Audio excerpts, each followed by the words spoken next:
नमस्कार विद्यार्थी मित्रांनो, चला आज आपण नवीन टॉपिक घेऊन येत आहे. त्याचपूर्वी अगोदर ज्ञानगंगा स्पर्धा परीक्षा मार्गदर्शन केंद्र टीव्ही सेंटर औरंगाबाद या ठिकाणी आज आपण नवीन टॉपिक घेणार आहे कीटकशास्त्र. मग कीटकशास्त्र म्हणायचं कशाला किंवा कीटकशास्त्र काय असते, तर या ठिकाणी कीटकशास्त्र म्हणजे काय, प्राणीशास्त्राच्या ज्या शाखेमध्ये कीटकांचा अभ्यास केला जातो त्याला कीटकशास्त्र असे म्हणतात. मग या कीटकशास्त्राचे या सजीव सृष्टीवर असणाऱ्या ज्या घटकावर जे सजीव सृष्टीवर जे घटक आहेत या घटकानुसार त्याचे दोन भाग पडले. पहिला भाग कोणता, तर पहिला भाग आहे या ठिकाणी वनस्पती शास्त्र. कोणता शास्त्र आहे, वनस्पती शास्त्र.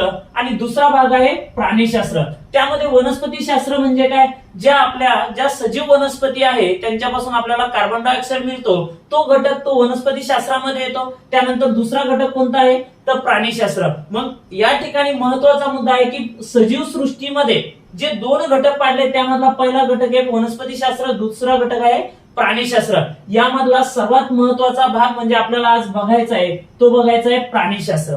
कारण या प्राणीशास्त्राचं काय सांगायचं किंवा प्राणीशास्त्र म्हणजे काय, या सजीव सृष्टीमध्ये जे आपले वनस्पतीवर जगणारे जे कीटक आहेत या कीटकांचा अभ्यास करणारे जे शास्त्र असणार आहे त्याला आपण काय अंतर्गत त्याला काय म्हणतात, प्राणीशास्त्र. मग या सजीव सृष्टीमध्ये जे प्राण्यांचा अभ्यास केला जातो, अंतर्गत अभ्यास केला जातो, याच्यावरून त्यांचे शरीर असेल किंवा त्यांच्या शरीराचे गुणधर्म असेल यावरून त्याची 10 गटामध्ये विभागणी केली जाते.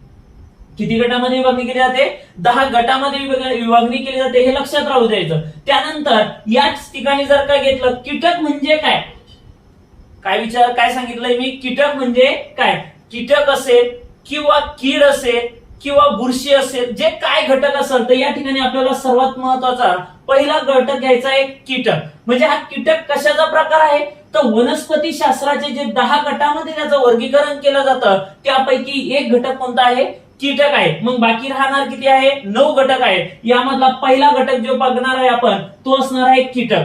मग कीटक काय असते, तर त्याला 6 पाय असतात, त्याला कीटक म्हणायचं, बरोबर आहे. म्हणजे थोडक्यामध्ये या कीटकाची विभागणी परत किती गटामध्ये केली जाणार आहे, तर 29 श्रेणीमध्ये त्याची विभागणी केली जाते किंवा 29 उपगटामध्ये त्याची विभागणी केली जाते. मग हे 29 उपगट कशाच्या आधारावर आहे, तर त्या ठिकाणी त्याचं परत वर्गीकरण केलं जातं ते पंखाच्या प्रकारावरून. मग पंख कोणते, की एखादा जर का तुम्ही सोनपरी बघितली असेल किंवा आपण एखादी पाकोळी बघितली असेल किंवा तुम्ही नागतोडा बघितला असेल, त्यांना उडण्याचं जे साधन आहे तर ते उडण्याचं जे साधन आहे त्याला काय म्हणलं जातं, पंख म्हणलं जातं. मग याची आपल्याला या 29 गटाची विभागणी आपल्याला या ठिकाणी 2 गटामध्ये आहे. पहिला गट कोणता आहे, पंख नसणारे, म्हणजे ज्यांना पंखच नाहीये, बरोबर आहे. जसं की माणसाला उडायचं असेल तर पंख आहेत का, नाही, मग त्याला कशाचा वापर केला जातो, त्याला जर का पॅराशूटचा वापर केला जातो. दुसरा गट आहे या ठिकाणी पंख असणारे, बरोबर आहे, म्हणजे यांना पंख आहे ते उडू शकतात. तर या 29 गटामधला पहिला घटक कोणता आहे, पंख नसणारे. तर त्यामध्ये किती भाग येतात, तर 4 श्रेणीमधले कीटक यामध्ये येतात. त्यामध्ये उदाहरण कोणतं आहे, तर उदाहरणार्थ जर का विचार केला तर त्याचं नाव आहे थायसेन्युरा. काय लक्षात राहू दे, कोणतं नाव आहे, थायसेन्युरा. त्याच्यानंतर दुसरा जो प्रकार आहे तर तो दुसरा प्रकार असणार आहे पंख असणारे कीटक. म्हणजे ते काय करू शकतात, उडू शकतात, आकाशामध्ये भ्रमण करू शकतात. त्याची जी श्रेणी आहे किंवा ते किती गटामध्ये किंवा किती श्रेणीमध्ये विभागणी केली, त्याची विभागणी केली 25 श्रेणीमध्ये.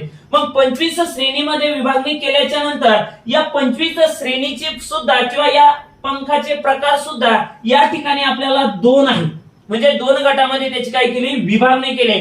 पहिला जो गट आहे बाह्य पंख असणारे, म्हणजे बाहेर पंख असणारे, ज्या ठिकाणी मी तुम्हाला सांगतोय कोणते आहे. आणि दुसरा घटक जो आहे त्याला म्हणतात अंतर्पंख असणारे, बरोबर आहे. पहिला आहे बाह्य म्हणजे बाहेरचा घटक. दुसरा घटक म्हणजे काय, अंतर घटक. म्हणजे एका ठिकाणी जर का आपण एखादी सीमारेषा असेल आणि सीमारेषेला थोडक्यामध्ये आपण जर का या ठिकाणी घर घेतलं, या घराचा जो दरवाजा आहे तो जर का बंद केला तर घरामध्ये असणारा तो असणार आहे त्या ठिकाणी अंतर, आणि घराच्या बाहेर जो असणार आहे त्याला काय म्हणायचं, बाह्य. म्हणजे या ठिकाणी सगळ्यात महत्वाचा मुद्दा कोणता आहे, तो बाह्य पंख असणारे कीटक आणि अंतरपंख असणारे कीटक. यामध्ये जर का पाहिलं फॅस्मिला, आता हे त्यांचं उदाहरण आहे. तर फॅस्मिला जो घटक आहे हा बाह्य पंख असणारे, म्हणजे थोडक्यामध्ये आपण उडणारी पाकोळी बघितली असेल, जी उडते, तर आपण थोडक्यामध्ये शेतामध्ये गेलेला असाल तर त्यावेळेस आपण पाकोळी बघतो, त्या पाकोळीला कोणते पंख आहेत, तर बाह्य पंख आहेत. त्यानंतर दुसरा घटक जर का घेतला तर दुसरा घटक कोणता,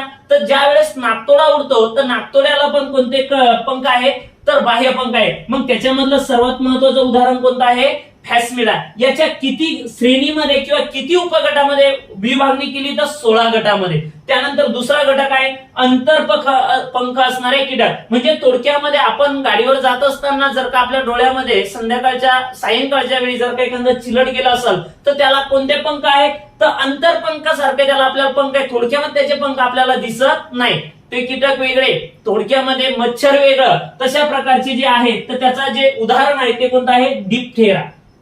कोणता आहे, डिप्थेरा.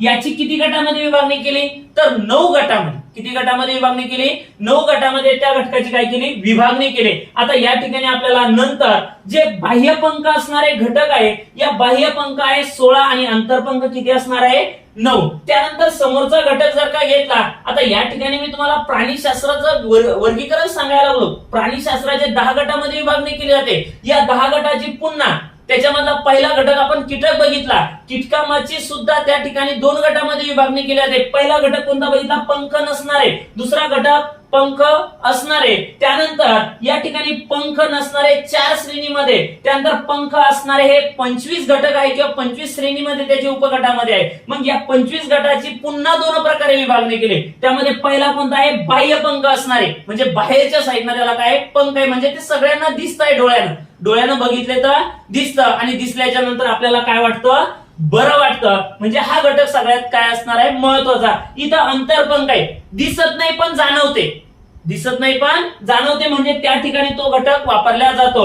आता त्याच्यानंतर कीटकांचे वर्गीकरण केले. मग कीटकांचे वर्गीकरण कशानुसार केले, त्यांच्या घटकानुसार त्यांचे वर्गीकरण केले. म्हणजे थोडक्यामध्ये आता त्यांचं जे खाण्याचं जे मुख आहे, माणसाला जसं मुख आहे जेवण करण्यासाठी, तसंच कीटकाला सुद्धा काय आहे, खाण्यासाठी मुख आहे. मग जे कीटक खाऊ शकत नाही किंवा चावू शकत नाही, मग त्यांना रस शोषण्यासाठी त्यांना काय दिलेली, सोंड दिलेली. बरोबर आहे. म्हणजे थोडक्यामध्ये कीटकांचे त्यांच्या तोंडावरून त्याचे वर्गीकरण केले 2 गटामध्ये. मग पहिला गट कोणता, पाने व फळे चावून खाणारे. बरोबर आहे. पाने व फळे काय करतात, ते चावून खातात. मग चावून कोणते कोणते कीटक खातात किंवा कोणते कोणते कीटक खातात, यामध्ये भुंगे आहे. दुसरा घटक नाकतोडा आहे. बरोबर आहे. तू जर का शेतात गेला असेल तर तू जर का एखाद्या झाड जर का बघितलं, आता थोडक्यामध्ये कोणतंही झाड जर का बघितलं तर त्या झाडावर पानं कुरतडलेले दिसतात. जसं की उंदीर एखाद्याला पुस्तक जर का उंदरानं जर का कुरतडलं असेल तर त्या ठिकाणी आपल्याला ते दिसते. तशा प्रकारचं नाकतोडा त्या ठिकाणी त्याच्या काय करतोय, ते पानं, झाडाचे पाने चावून खातो. त्यानंतर आहे अळ्या. आळ्या सुद्धा झाडाचं पान काय करतात, चावून खातात. म्हणजे फळे व पाणी चावून खाणारे जे उदाहरण आहेत, भुंगे असेल, नाकतोडा असेल, अळ्या असेल. त्यानंतरचा घटक येतो रस शोषण करणारे. बरोबर आहे. आपलं जर का अंगावर जर का एखादं रात्री जर का बघितलं किंवा दिवसा बघितलं, शेतामध्ये गेले असाल आणि ज्यावेळेस पावसाळा असतो आणि पाणी पडतो, बरोबर आहे, पाणी पडल्याच्या नंतर त्या ठिकाणी कीटक येतात किंवा मच्छर येते, आपण त्याला घोडे मच्छर म्हणतोय. तर ते जर का आले आणि आपल्या अंगावर जर का बसले तर त्या ठिकाणी ते आपल्याला रस शोषण करतात. म्हणजे आपल्या शरीरातलं फक्त रक्त पितात. तशा प्रकारचे ज्या वनस्पतीच्या झाडावर बसतात आणि त्या झाडामधील फक्त ते रस शोषण करतात, त्या पिकाला फक्त कुरतडत नाही, ते कुरतडणार का नाही, मग त्या ठिकाणी काय करणार, त्या झाडामध्ये असणारा जो रस आहे तो रस शोषण करतात. त्यामध्ये काय येणार आहे, मावा. ही सगळ्यात महत्वाची. असंख्य आहे. काय आहे, असंख्य आहे. त्यानंतर आहे तुडतुडे. त्यानंतर काय आहे, फुलकिडे. या झाडावर झाड तसंच दिसते, पण जर या कीटकांचा प्रादुर्भाव जर का जास्त झाला तर त्या झाडामध्ये जे हिरवा रंग आहे किंवा जे हिरवाट कलर असतो तो त्या ठिकाणी काय होतो, कमी होतो आणि झाड काय होतं, थोडक्यामध्ये एखाद्या वेळेस आपल्याला थंडी वाजल्याच्या नंतर आपण कसं कोकडतो, तर तशा प्रकारचा या ठिकाणी घटक येतो. आता हा जो घटक सांगितला मी तुम्हाला, हा कशामध्ये आहे, कीटक शास्त्रामध्ये आहे. बरोबर आहे. कीटकांचं या ठिकाणी काय केलं, वर्गीकरण केलं. मग आता आपण पृथ्वी तलावावरती जगतोय, तर पृथ्वी तलावावरती जगत असताना या ठिकाणी थोडक्यामध्ये मनुष्याचा आणि प्राण्यांचा, त्या कीटकांचा जर विचार केला तर यांचं प्रमाण कशा स्वरूपाचं आहे, तर थोडक्यामध्ये जर विचार केला तर या ठिकाणी मी सांगतोय, इथं मी कीटक घेतला, बरोबर आहे, याच्याच प्रमाणामध्ये मी मनुष्य घेतला. बरोबर आहे. आता या ठिकाणी मनुष्य घेतल्याच्या नंतर जे कीटकांचं प्रमाण आहे तर या ठिकाणी ते प्रमाण असणार आहे या ठिकाणी 200 लाख. किती असणार आहे? 200 लाख. बरोबर आहे. हे कीटकांचं प्रमाण आहे आणि याच प्रमाणामध्ये मनुष्याचं प्रमाण किती असणार आहे? फक्त 1. म्हणजे 200 लाख कीटक ज्यावेळेस आहे त्याच्या मागे फक्त एक मनुष्य आहे. बरोबर आहे. विचार कर, आपण म्हणतोय की सर्वात श्रेष्ठ माणूस आहे. सर्वात श्रेष्ठ माणूस आहे का?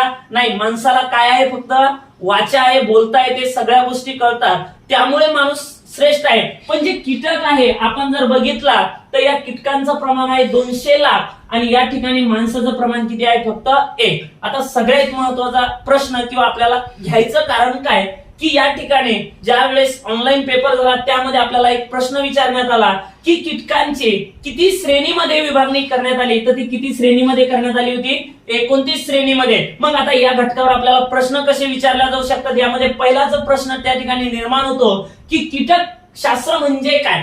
बरोबर आहे. प्राणीशास्त्राच्या त्या ठिकाणी कीटकशास्त्र म्हणजे काय? ज्या वेळेस आपल्याला प्राण्यांचा अभ्यास केला जातो त्याला काय म्हणायचं? कीटकशास्त्र. म्हणजे किड्यांचा. त्याच्या वनस्पतीच्या सृष्टीवरून त्याचे किती प्रकार आहेत? 2 प्रकार. हा तर नाही विचारला जाणार, पण तुम्हाला कीटकशास्त्राची व्याख्या नक्की विचारल्या जाईल. त्यामध्ये सर्वात महत्वाचा प्राणीशास्त्राचे जे प्रकार आहेत किंवा वर्गीकरण आहेत तर हे किती प्रकारामध्ये आहेत? तर पहिलाच ऑप्शन राहतो तुम्हाला 4, दुसरा ऑप्शन राहील 8, तिसरा ऑप्शन राहील 10 आणि चौथा ऑप्शन राहील 15. तर उत्तर काय मारावं लागेल बाळा तुला? 10 उत्तर मारावं लागेल. त्यावेळेस आपलं उत्तर काय येईल? बरोबर येईल आणि तो प्रश्नाचा आपल्याला किती मार्क भेटल? 1 मार्क. त्यानंतर दुसरा प्रश्न कोणता?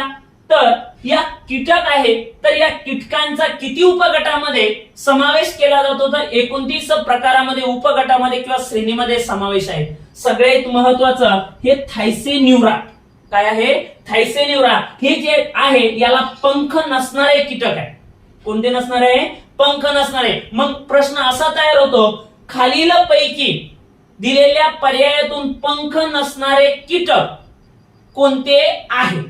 त्याच्यामध्ये 4 श्रेणीमधले येतात, पण त्यामध्ये सर्वात महत्वाचं उदाहरण कोणतं आहे? थायसेन्युरा. मग तुम्हाला हे उदाहरण ज्या ठिकाणी दिसेल त्या ठिकाणी आपल्याला ते उत्तर काय करावं लागेल? क्लिक करावं लागेल किंवा ते काय करावं लागेल? उत्तर पत्रिकेमध्ये आपल्याला काळ करावं लागेल. त्याच वेळेस काय येणार? आपलं उत्तर बरोबर येणार. पण त्या ठिकाणी किंवा फॅस्मिलिया किंवा डिप्थेरा हे जर उत्तर मारलं तर त्या ठिकाणी आपला प्रश्न काय होणार आहे? चुकणार आहे. त्याच्यानंतर या ठिकाणी तुम्हाला येतात तर 29 श्रेणीची विभागणी किती गटामध्ये? तर 2 गटामध्ये. पंख असणारे आणि पंख नसणारे. मग पंख नसणाऱ्यामध्ये किती गट येतात किंवा किती श्रेणी येतात? तर ते किती येतात? 25. बरोबर आहे. आणि पंख, ज्यात पंख असणारे किती येतात? 25. पंख नसणारे किती येतात? 4. मग या पंख असणाऱ्याची विभागणी सुद्धा 2 गटामध्ये, त्यामध्ये बाह्य पंख आणि अंतरपंख. मग बाह्य पंख असणारे किती आहेत? तर 16 आहे. हा लक्षात ठेवा आकडा. किती आहे? 16 आहे. आणि जे अंतरपंख असणारे ते किती असणार आहे? तर 9 असणार आहे. मग बाह्य पंख असणारे फॅस्मिला आणि अंतरपंख असणार काय आहे? डिप्थेरा. त्याच्यानंतर हा घटक या ठिकाणी काय आहे? जे तोंडावरून कीटकांचे प्रकार जे आहेत किंवा वर्गीकरण आहे ते 2 प्रकारामध्ये, फळे, पाने व फळे काय चावून खाणारे आणि रस शोषण करणारे, म्हणजे ह्या 2 गटामध्ये या ठिकाणी. मग रस शोषण करणारे कोणते? मावा, तुडतुडे, फुलकिडे. त्यानंतर चावून खाणारे भुंगेरे, नाकतोडे आणि अळ्या. बरोबर आहे. लक्षात ठेव, एकदा जर अळी लागली तर त्या ठिकाणी पीक आपल्या हातातून गेलं असं समजून जायचं. बरोबर आहे. त्यामुळं थोडक्यामध्ये विचार केला या सजीव सृष्टीमध्ये आपण जे वर्गीकरण केलं किंवा कीटकशास्त्र घेतला, मनुष्य फक्त या ठिकाणी 98% नैसर्गिकरित्या मालाचं संरक्षण कीटकामार्फत केलं. कीटकामार्फत जे संरक्षण आहे हे आपला निसर्ग करते. किती टक्के करते? 98%. आणि जे 2% आहे हे 2% फक्त आपल्याला मनुष्याला त्याचं काय करावं लागतं? संरक्षण करावं लागतं. तरी सुद्धा मनुष्य म्हणतोय की मी मालाची काय घेतोय? काळजी घेतोय. तर काळजी तर कोण घेतोय? तर निसर्गच घेतोय. मग किती टक्के निसर्गातून त्याचं काय होते? जे कीटकांचं आहे, कीटकांची मात्रा कमी केली जाते किंवा कीटकांचं काय केलं जातं त्या ठिकाणी नियंत्रण केलं जातं 98%. आणि मनुष्य किती टक्के करतोय? फक्त 2%. जर हा व्हिडिओ आवडला असेल, लाईक आणि सबस्क्राईब करायला विसरायचं नाही. आणि सर्वात महत्वाचं, आपल्या मित्र आणि जे मैत्रीण असेल किंवा आपले कोणी जवळचे कोणी व्यक्ती असेल आणि ते जर ग्रामसेवक किंवा कृषी सेवकची जर का तयारी करत असाल तर त्यांना हा व्हिडिओ शेअर करसाल नक्कीच. बरोबर आहे. जर आवडला असेल तर शेअर करा. धन्यवाद.